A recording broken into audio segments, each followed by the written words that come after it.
Dicen que del odio al amor hay un paso.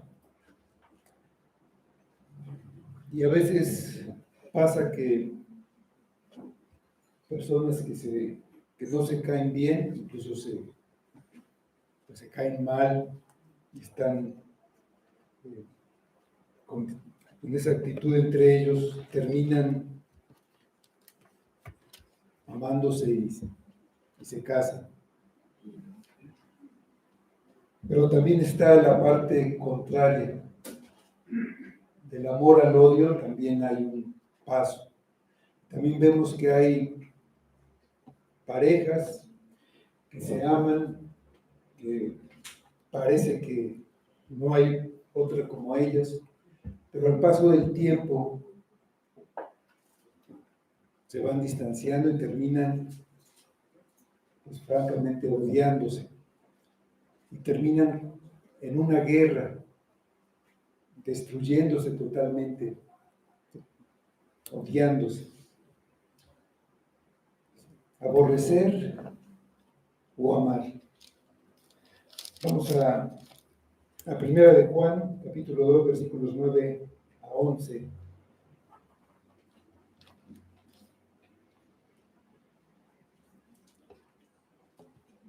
Y dice la palabra de Dios: el que dice que está en la luz y aborrece a su hermano, está todavía en tinieblas.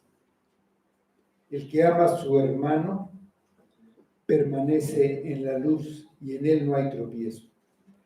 Pero el que aborrece a su hermano está en tinieblas y anda en tinieblas y no sabe a dónde va, porque las tinieblas le han cegado los ojos. Vamos a orar. Señor, te damos nuevamente gracias por la palabra que nos dejaste, por la palabra que tenemos, por medio de la cual nos enseñas, nos guías, nos instruyes, nos edificas, nos salvas. Te damos gracias por ese medio que tú has dejado, realmente el único medio con el que podemos conocerte y ser edificados. Y pedimos que tú le des luz a tu palabra, que nos des de tu espíritu, que abras nuestro entendimiento y nuestro corazón para que recibir esa palabra como una semilla que entre a lo más profundo de nuestro ser y cambie nuestra manera de pensar, que cambie nuestra manera de vivir, y así tú estés santificándonos con tu espíritu por medio de la palabra. Ayúdanos, Padre. Te pedimos por los que no están aquí con nosotros, por los que están pasando por tribulaciones, por dificultades, para que pronto estén aquí con nosotros todos dispuestos a alabarte, a glorificarte, a adorarte como tú mereces y como lo mandas en tu palabra, que hagamos este día que apartamos para ti, entre nuestra vida y del mundo. Te pedimos todo para tu gloria y lo pedimos en nombre de Cristo. Amén. Bueno, Dios es el creador de todo y por lo tanto es el dueño de todo, de todas las criaturas, incluyendo a los ángeles. Por naturaleza, las criaturas están en posición de siervos y Dios en posición de Señor. Desde el principio, Dios estableció responsabilidades. Al hombre le dio la de cuidar la tierra y le dio mandamientos de lo que podía y de lo que no podía hacer. En Génesis 2, 15 al 17, dice: tomó pues Jehová Dios al hombre y lo puso en el huerto de Edén para que lo labrara y lo guardase. Y mandó Jehová Dios al hombre diciendo: de todo árbol del huerto podrás comer, mas del árbol de la ciencia del bien y del mal no comerás, porque el día que de él comieres, ciertamente morirás. Entonces, Dios creó al hombre con voluntad y por tanto con la facultad de escoger. Ante el mandato de Dios, podía elegir obedecer a Dios o desobedecerlo comiendo del árbol que tenía prohibido. Él no tenía necesidad de desobedecer, tenía abundancia. Dice el pasaje que Dios hizo nacer de la tierra todo árbol delicioso a la vista y bueno para comer.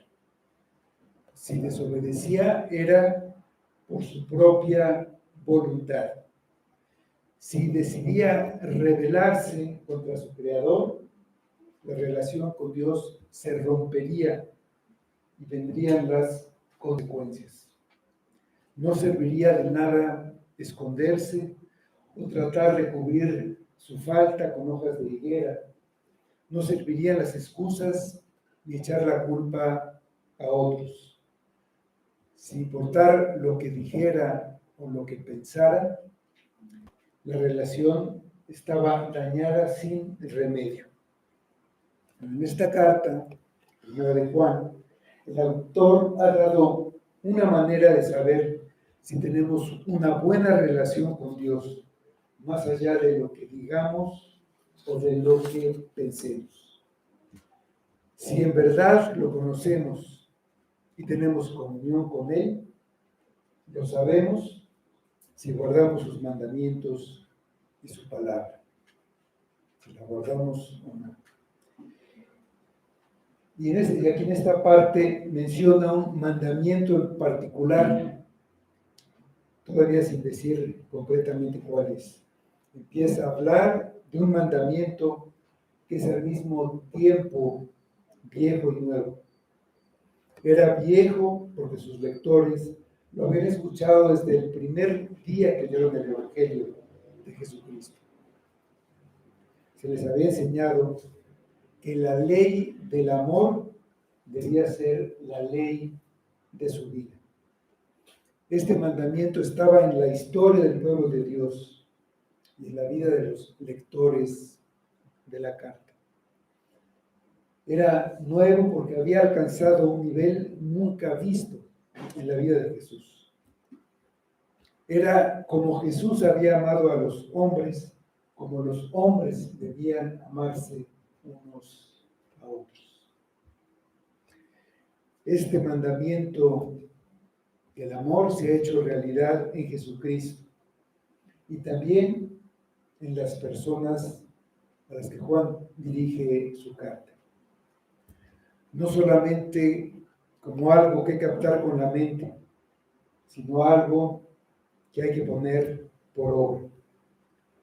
Lo que quiere decir es que el mandamiento del amor mutuo es la enseñanza suprema. Es el resumen de los 10 mandamientos. Es amar a Dios y al prójimo. En Jesucristo podemos ver este mandamiento en toda su plenitud. En Él, ese mandamiento se hace verdad. Y en el cristiano podemos ver, no en la plenitud de su verdad, pero sí llegando a ser una realidad. Un cristiano verdadero va creciendo en amor durante toda su vida. La luz va brillando y las tinieblas van pasando. El reino de las tinieblas va siendo derrotado paulatinamente por la luz. Esto es verdad en la vida de un creyente, que cada vez se acerca más al cumplimiento del nuevo mandamiento. Y también será verdad en el mundo, aunque por ahora reinan las tinieblas. La luz se identifica con el amor y la verdad, y la oscuridad con el odio, con la mentira, con el pecado. Cristo reina en el corazón de una persona cuando toda su vida es gobernada por el amor. Al final, cuando Cristo regrese a reinar en este mundo, el reino de las tinieblas será completamente destruido.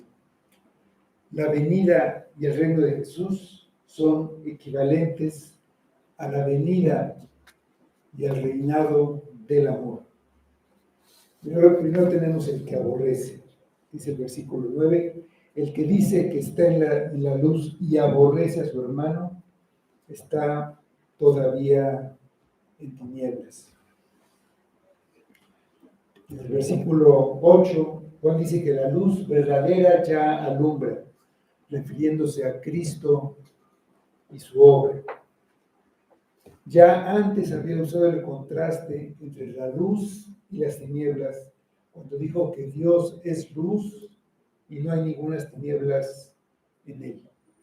Y usó lo opuesto que son la una de las otras para hacer ver que aunque había personas que decían tener comunión con Dios, su declaración quedaba como falsa cuando se examinaba su manera de andar en la vida y andaban en tinieblas.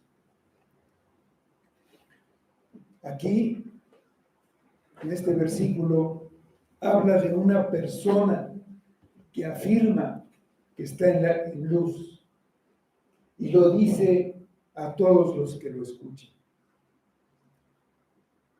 Los quiere convencer de que es creyente y también quizá quiere convencerse a sí mismo. Pudiera ser la misma persona que dijo que tiene comunión con Dios y que conoce a Dios, pero sus palabras son desmentidas por sus hechos. No está hablando de una persona que rechaza abiertamente a Cristo. No habla de una persona de la que todos a su alrededor saben que aborrece a Cristo y no le interesa ni le preocupa tener o no tener una relación con Dios. Está hablando de alguien que asiste a la iglesia, que lee la Biblia, que dice que es un creyente, que dice que conoce a Dios y dice que es un hijo de Dios. Pero hay una actitud, una conducta en su vida que desmiente sus palabras. Entonces Juan está dando un elemento de prueba para cualquier lector de la epístola. Es otro elemento aparte de los que ya ha dado. Así como nuestra relación con el pecado y nuestra obediencia es una medida de nuestra comunión con Dios, también lo es nuestro amor por el pueblo de Dios, por otros cristianos. Cualquiera que diga que está en la luz, pero sigue guardando odio, demuestra una vida de oscuridad. Es mucho más fácil voltear hacia arriba y decir, yo conozco a Dios, que voltear a verse a sí mismo, examinar su propio corazón y reconocer sus faltas, reconocer su pecado. Es algo que a veces cuesta mucho trabajo. En la parábola del buen samaritano, Jesús explicó el mandamiento que dice, amarás al Señor tu Dios con todo tu corazón y con toda tu alma y con todas tus fuerzas y con toda tu mente y a tu prójimo como a ti mismo. Lo explicó aclarando quién es nuestro prójimo. Podríamos resumirlo diciendo que es todo aquel que no soy yo mismo, incluyendo a aquellos que no conozco. aquel samaritano se solidarizó, amó y sirvió a aquel que encontró herido y necesitado, aunque era de un pueblo pues enemigo de él, lo amó como si hubiera tratado de él mismo, lo auxilió y lo ayudó. Lo que no hicieron el levita y el sacerdote, que eran compatriotas y supuestamente servidores de ese compatriota por ser sacerdote y levita. Pues sin duda es un deber cristiano amar al prójimo. Sin embargo, la expresión que Juan usa aquí y que se traduce como hermano no es la misma que prójimo. Pedro usa esa misma palabra de hermano en el contexto de una relación entre creyentes. Por ejemplo, en 1 de Pedro 5:9, cuando dice, sabiendo que los mismos padecimientos se van cumpliendo en vuestros hermanos en todo el mundo. Ahí es la misma palabra que usa Juan aquí. Pues significa primariamente una relación fraternal. Y por ello, la comunidad, teniendo esta relación de fraternidad, de hermandad, Juan les escribe a los cristianos y habla de la comunión entre ellos. Por lo que dice significa que el que es cristiano y aborrece a otro cristiano está en tinieblas. Todavía está bajo la esclavitud del pecado y pertenece al reino de Satanás y no al reino de luz. Aborrecer significa tener aversión a alguien o a algo. Y aborrecer no siempre es algo negativo. Debemos aborrecer el pecado. Debemos aborrecer la manera de vivir que está contra Dios y sus mandamientos. Pero un cristiano no puede aborrecer a otra persona. No debe tener aversión a otra persona. Cristo nos mandó que amemos incluso a nuestros enemigos. Y si no está bien aborrecer a nuestros enemigos, mucho menos lo está aborrecer a otros cristianos, que son hermanos en Cristo, adoptados por Dios, igual que Él, y a los que Cristo rescató y salvó dando su vida. Frecuentemente llamamos a otros en la iglesia hermanos. De hecho, le decimos hermano a cualquiera que llega a la iglesia. Y otros también nos llaman así a nosotros. Y la mayoría de las veces lo hacemos como una costumbre, sin detenernos a pensar en lo que esta palabra significa. Es para nosotros un título que damos o recibimos y muchas veces sirve para disfrazar un trato superficial. Es más fácil decirle hermano porque no nos acordamos el nombre de aquel con el que hablamos. Y al llamarle hermano parece que le tenemos pues un gran afecto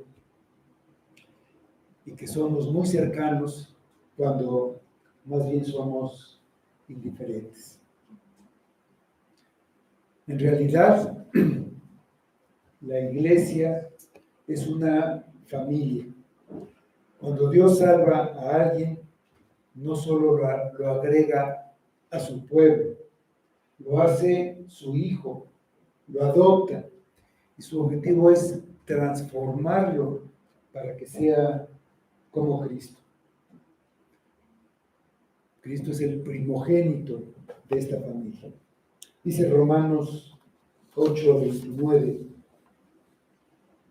porque a los que antes conoció, también los predestinó para que fuesen hechos conformes a la imagen de su Hijo, para que Él sea el primogénito entre muchos hermanos. El proceso de ser conformados a la imagen de Cristo, de ser hechos como nuestro hermano mayor, no es instantáneo. Continúa durante toda la vida del creyente. No somos autosuficientes. Necesitamos a nuestros hermanos y necesitamos amarlos. Nadie tiene los recursos para crecer y tener salud espiritual por sí mismo. Necesita apoyo, amistad, ejemplo, consejos y mucho más que solo puede obtener en la familia que es la iglesia. No se puede amar, ni perdonar, ni soportar a nadie donde no haya una cercanía tan grande que no se generen roces y conflictos. Se necesita estar continuamente en contacto con la familia. Dice Colosenses capítulo 3, versículos 12 a 16. Vestíos pues como escogidos de Dios, santos y amados, de entrañable misericordia, de benignidad, de humildad, de mansedumbre, de paciencia, soportándoos unos a otros y perdonándoos unos a otros, si alguno tuviera queja contra otro. De la manera que Cristo os perdonó, así también hacedlo vosotros.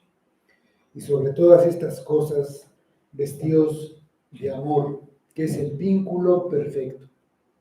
Y la paz de Dios gobierne en vuestros corazones, a la que asimismo fuisteis llamados en un solo cuerpo, y sed agradecidos. La palabra de Cristo mora en abundancia en vosotros, enseñándoos y exhortándoos unos a otros en toda sabiduría, cantando con gracia en vuestros corazones al Señor, con salmos e himnos y cánticos espirituales. Muchas personas se van de la iglesia porque algo no les gustó, o porque les hicieron, o porque les dijeron. ¿No se supone que debes soportar a los demás? Soportar y aguantar a ese pastor, aguantar esto y eso.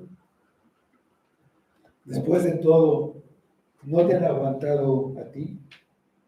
Soportarse unos a otros.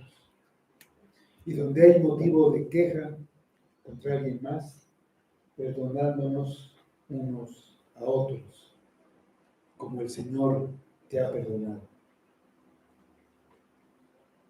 Eres una persona nueva, has sido perdonado. Dice el pasaje eso. Por lo tanto, sería ridículo que habiendo sido perdonado de todo lo que tú hiciste en contra de Dios, querer cobrar de inmediato la deuda que alguien tiene contigo. No, sino perdonándonos unos a otros. El que no perdona empezará a tener aversión por aquel que hizo algo que no le gustó o que lo ofendió. Con el tiempo la aversión se convierte en aborrecimiento y en odio, hasta que llega el momento en que para él la única solución es cortar todo vínculo con su hermano. Finalmente, dejar la familia de Dios a la que en realidad nunca perteneció. Todos los creyentes forman parte de esta familia. El lazo de unión es Cristo. Es un lazo más fuerte que el que tiene cada uno con sus hermanos en la carne. Cristo definió a su verdadera familia de esta manera, en Mateo 12, 46 a 50. Que mientras él aún hablaba a la gente, he aquí, su padre, su madre y sus hermanos estaban afuera y le querían hablar. Y le dijo uno, he aquí, tu madre y tus hermanos están afuera y te quieren hablar. Respondiendo él a los que les decían esto, dijo, ¿quién es mi madre y quiénes son mis hermanos? Y extendiendo su mano hacia sus discípulos, dijo, he aquí mi madre y mis hermanos, porque todo aquel que hace la voluntad de mi Padre que está en los cielos, ese es mi hermano, mi hermana y madre.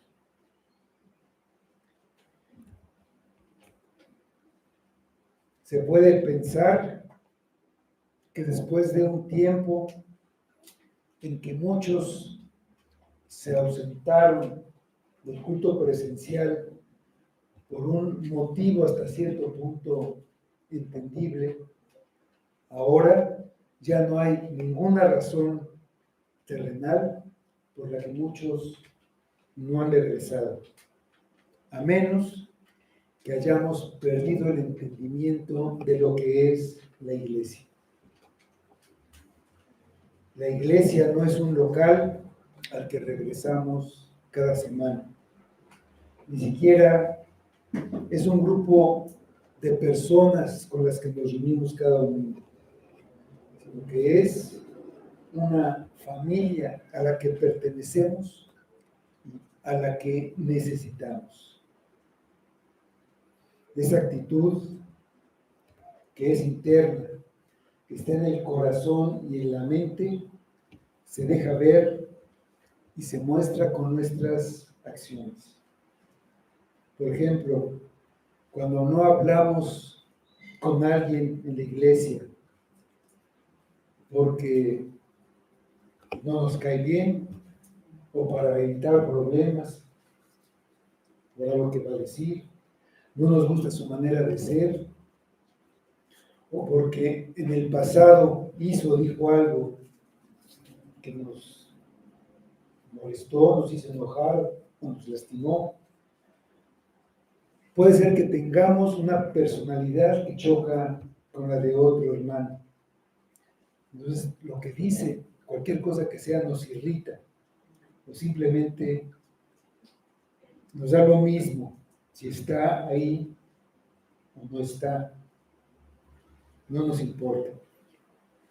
Todo eso es tener aversión por esa persona.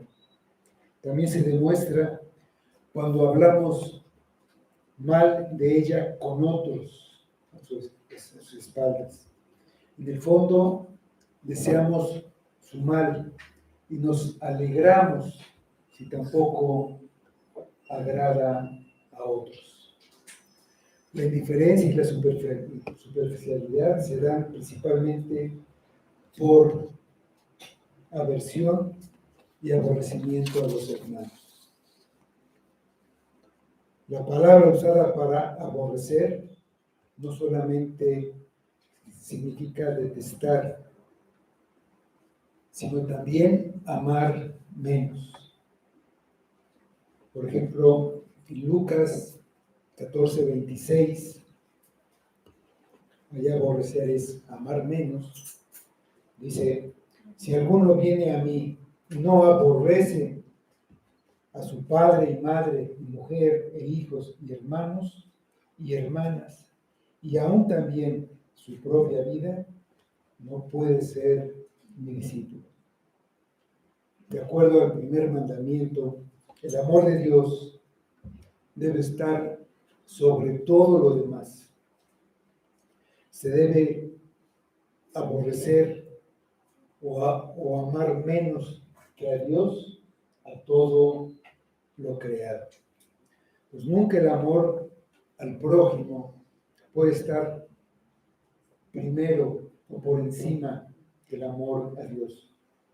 El amor a Dios es lo principal, pero no se puede amar menos a un hermano que a uno mismo. Eso es aborrecerlo y es no cumplir con el nuevo mandamiento.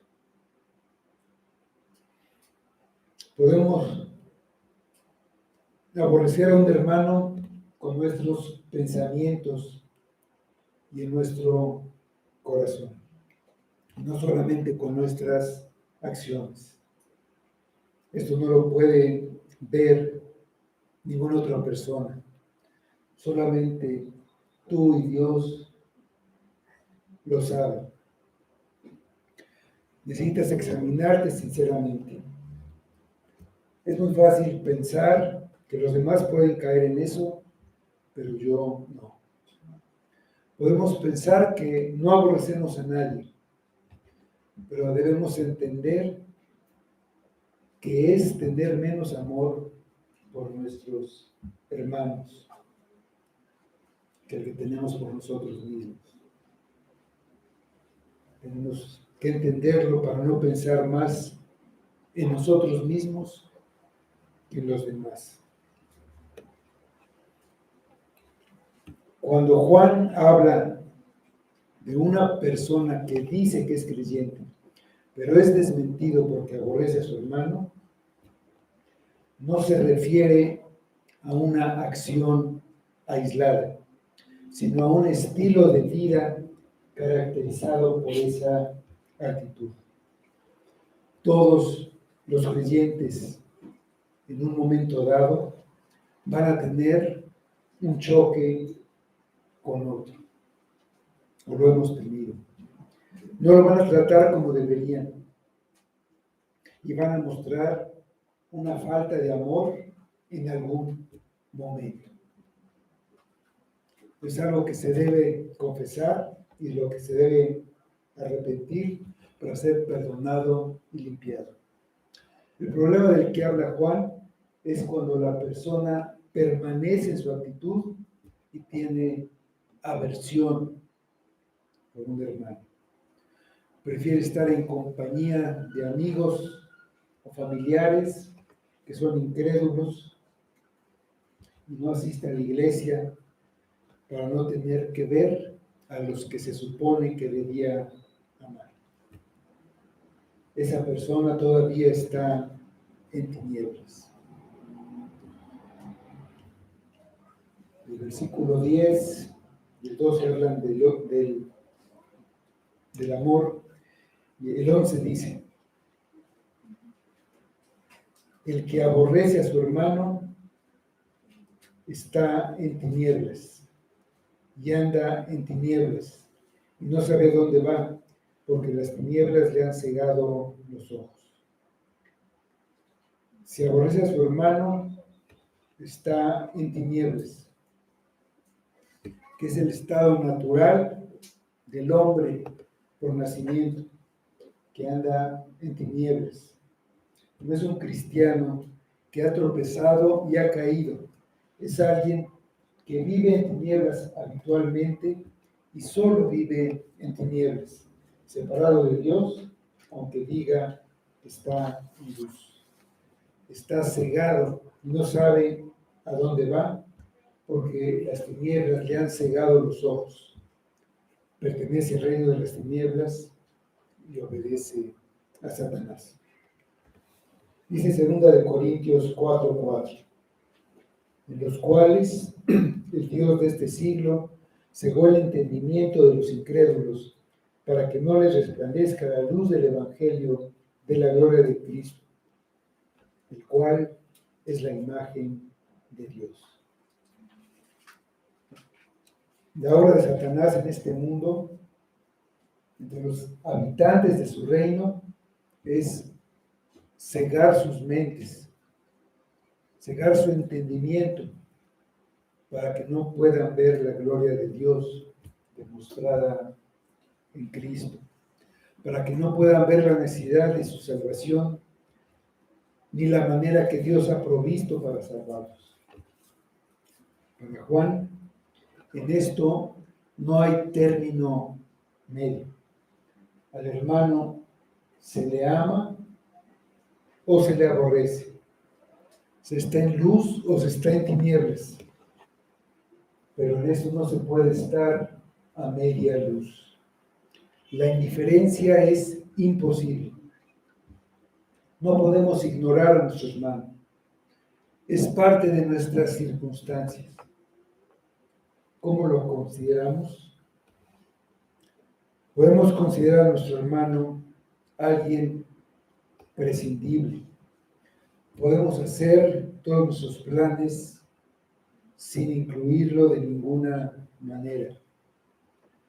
Podemos vivir con la suposición de que su necesidad, su dolor, su bienestar y aún su salvación no tienen nada que ver con nosotros. Una persona puede ser tan egoísta y egocéntrica que no se dé cuenta que lo único que le importa de este mundo es ella misma. Podemos ver al hermano con desprecio y tratarlo como un necio, porque pensamos que nosotros sabemos más. Nosotros sí sabemos que él tiene mala doctrina, no entiende, por lo que ni siquiera tenemos que oír su opinión. Lo podemos considerar un fastidio y llegar a verlo como un enemigo. Así vio Caín a su hermano Abel.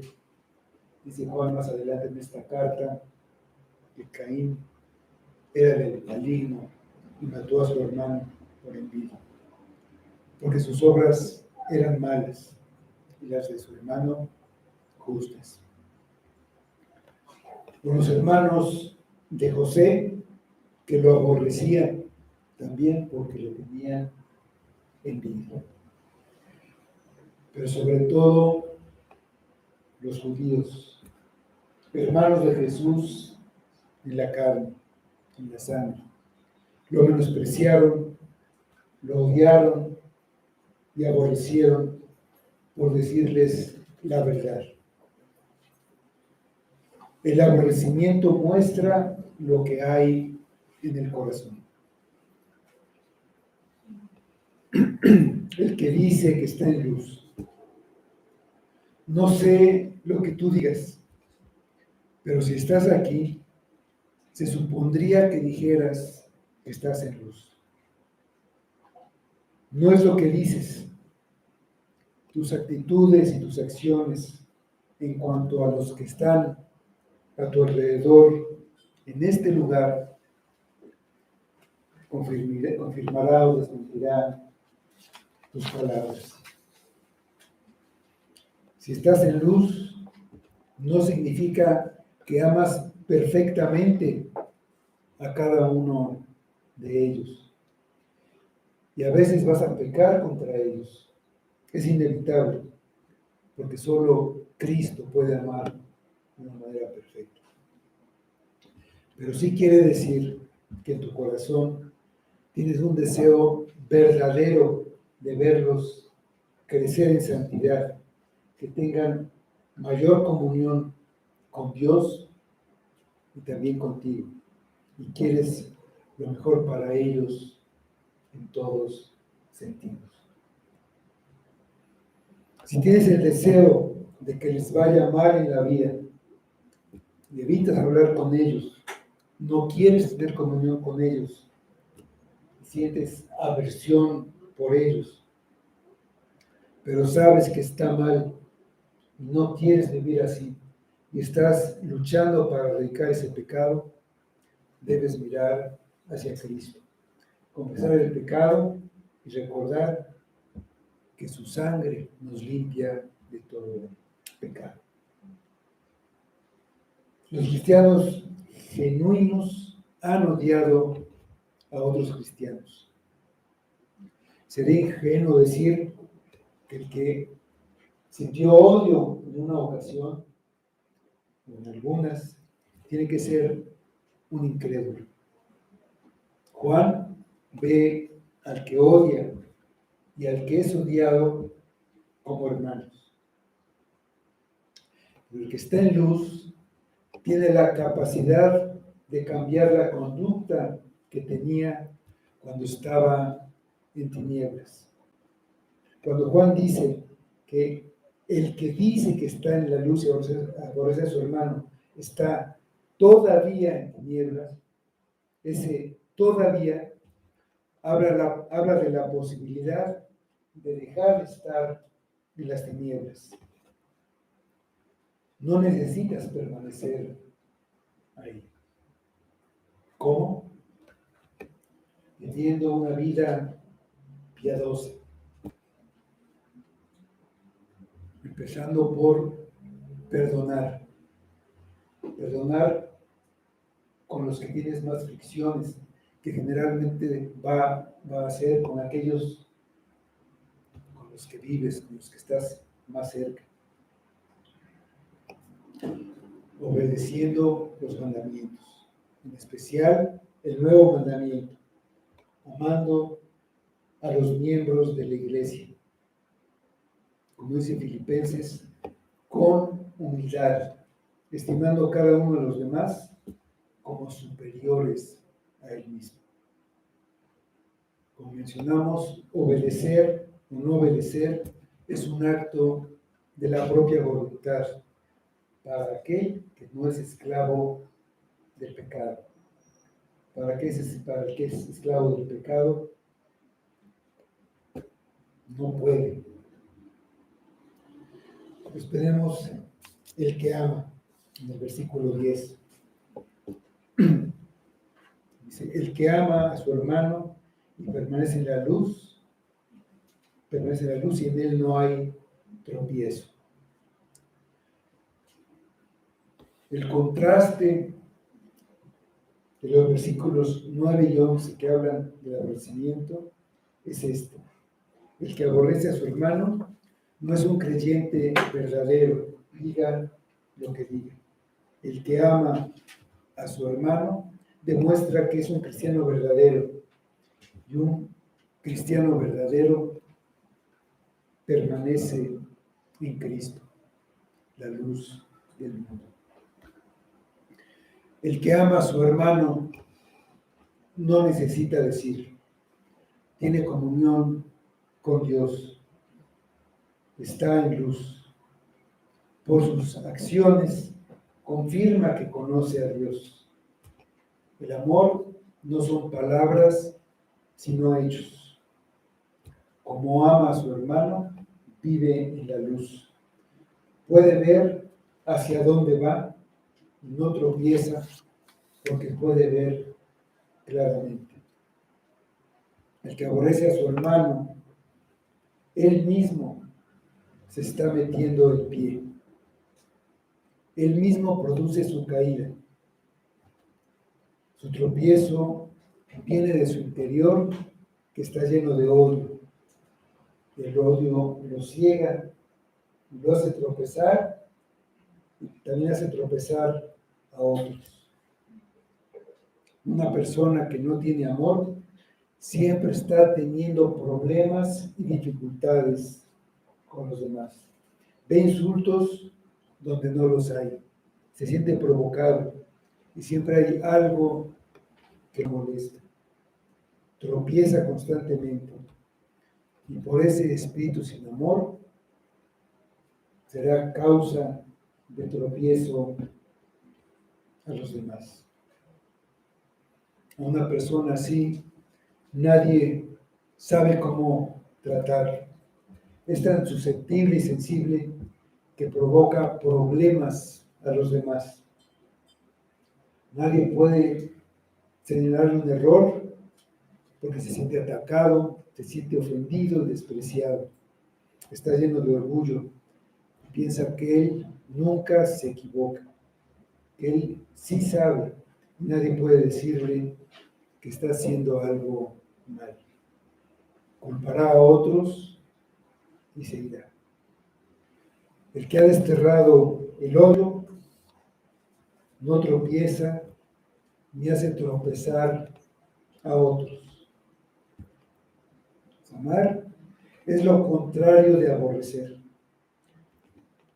En el lenguaje del mundo, amor se define como un sentimiento intenso hacia otra persona que nos atrae naturalmente. Pero el amor ligado a este mandamiento es el amor bíblico y no el mundano. Dice Juan en su Evangelio, capítulo 15, versículos 12 y 13, dice Cristo: este es mi mandamiento, que os améis unos a otros como yo os he amado. Nadie tiene mayor amor que este, que uno ponga su vida por sus amigos. Cristo nos mandó amar a nuestros enemigos, de lo que podemos deducir que es posible amar a personas que sienten aversión por nosotros. Y es posible amar a alguien sin sentir ningún sentimiento o emoción buena hacia ella. Este amor empieza en la mente, baja al corazón y se demuestra en las acciones. Este amor es una decisión y no una emoción. Una decisión de pensar más en el hermano y tratar con él como Dios ha tratado con nosotros en Cristo. En amor sacrificial, que se sacrifica por el bien del otro. Este amor está descrito en 1 Corintios 13, versículo 4 y siguientes. Dice: el amor es sufrido, es benigno. El amor no tiene envidia. El amor no es jactancioso, no se envanece, no hace nada indebido, no busca lo suyo, no se irrita, no guarda rencor, no se goza de la injusticia, no se goza de la verdad. Todo lo sufre, todo lo cree, todo lo espera, todo lo soporta. El amor nunca deja de ser. Si en la iglesia hay falta de amor, habrá divisiones y luchas. Cada uno debe tomar la decisión de amar a sus hermanos. Se necesita humildad para no sentirse mejor que otros, para no tener envidia ni envanecerse o jactarse de lo que se hace o de lo que se sabe. El amor nunca deja de ser, nunca se acaba. Ese es el amor con que Cristo nos amó. No porque lo mereciéramos, sino porque así lo decidió desde la eternidad pasada.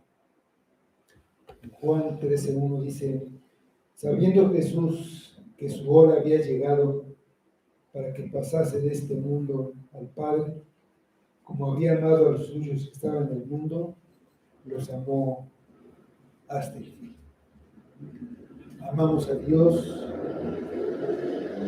porque Él nos amó primero. Amamos a Cristo porque Él nos amó primero. Si ves en ti la imagen que retrata Juan de la persona que no ama a su hermano, pide a Dios que te perdone. La santificación es una obra del Espíritu, pero cada uno tiene la responsabilidad de obedecer los mandamientos. Es una decisión personal. Y el amar al hermano es un mandamiento. Decir que estamos en luz, que tenemos comunión con Él, o que lo conocemos, mientras no amamos a nuestro hermano, es una hipocresía que va a destruir a la iglesia. Cada uno debe decidir amar a su hermano, de manera que cuando alguien entre por primera vez a la iglesia, quede asombrado por el amor que vea entre nosotros, que viene del amor de Dios por nosotros. Si tú sabes que no eres hijo de Dios y no dices que lo eres, ni que lo conoces, ni te importa ni te preocupa, no creas que no estás en problemas. Si no amas a Cristo, entonces lo aborreces. No eres indiferente como crees. Estás en tinieblas. Perteneces al reino de Satanás y eres esclavo del pecado. Y vas a la condenación. No te importa porque no lo ves. Estás ciego todavía. Pero hay esperanza. Ven a Cristo, la luz verdadera que alumbra a todo hombre. Cuando vino al mundo, el mundo no lo conoció, mas a todos los que le recibieron, a los que creen en su nombre, les dio potestad de ser hechos hijos de Dios. Juan 1:9. Ven a Cristo para que se abran tus ojos, para que te conviertas de las tinieblas a la luz y de la potestad de Satanás a Dios, para que recibas por la fe en Cristo perdón de pecados y herencia entre los santificados. Vamos a ver. Señor, te damos gracias por este tiempo de comunión que tenemos contigo, que tienes con nosotros, como iglesia, como tu pueblo, como tus hijos. Y te pedimos que nos ayudes a vernos así, como hermanos verdaderos, no solamente con un título que le digamos a los demás, sino como un lazo que nos une, un lazo de amor, que los amemos como Cristo nos amó. Sabemos que es imposible hacerlo de esa manera como Cristo, pero sí que pongas en nuestro corazón ese deseo de tener más comunión, todos unidos en Cristo. Que este tiempo de adoración sea lo que nos une. Que nadie piense que puede estar en comunión con Dios sin estar presente en este momento en el que se reúne su familia, como Él lo mandó, como Él lo prescribe en su palabra. Ayúdanos, Padre, únenos como iglesia, demos amor unos por otros. Empieza en nuestras familias, limpiando las malas relaciones que podemos tener. Ayúdanos a perdonar, a ser perdonados, a buscar ese perdón, a soportar, a ser pacientes y buscar tu gloria y dar un testimonio a los demás, no por el testimonio, sino porque sea algo que sale de nuestra vida misma. Ayúdanos, Padre, te pedimos por los que no están presentes, por los que tienen necesidades de salud, por César y Jessy y su hija, todo está en tu mano, sabemos que es para su bien y para tu gloria, así pedimos todo en nombre de Cristo. Amén.